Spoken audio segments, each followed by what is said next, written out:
Today we're looking at internal controls and how they provide a business with the assurance that their operations are efficient and effective, that they have reliable reporting, and that they follow the right laws and regulations.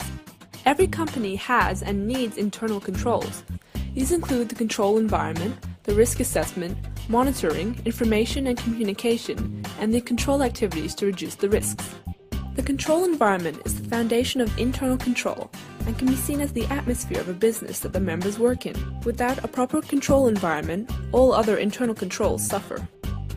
Next, we have monitoring, which involves the assessment of a business's quality and can either be done through ongoing activities, such as supervisors checking all other control activities, or through a separate evaluation.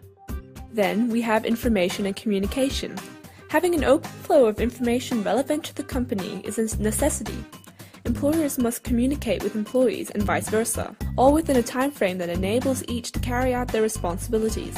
Every business faces risks. That's why most companies implement risk assessments to identify threats and manage them effectively.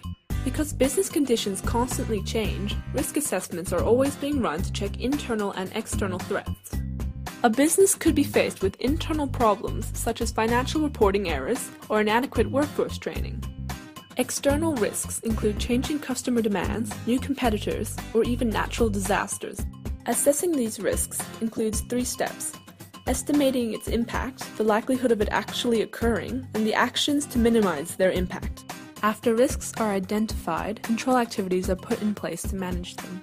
First, we have establishing responsibility. Knowing who is accountable for what task is critical for good internal control.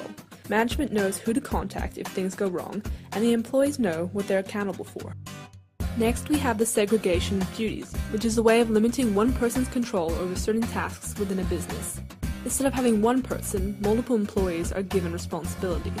This way we can check one employee's work against another, and there is less risk of errors.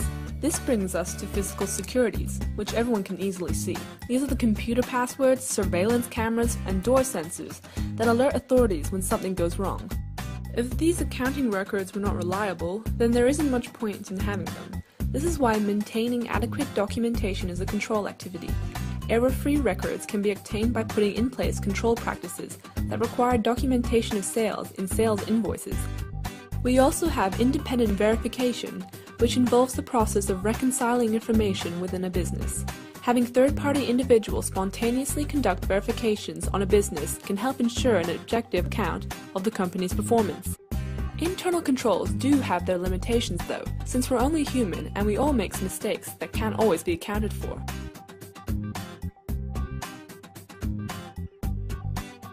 Created using Powtoon.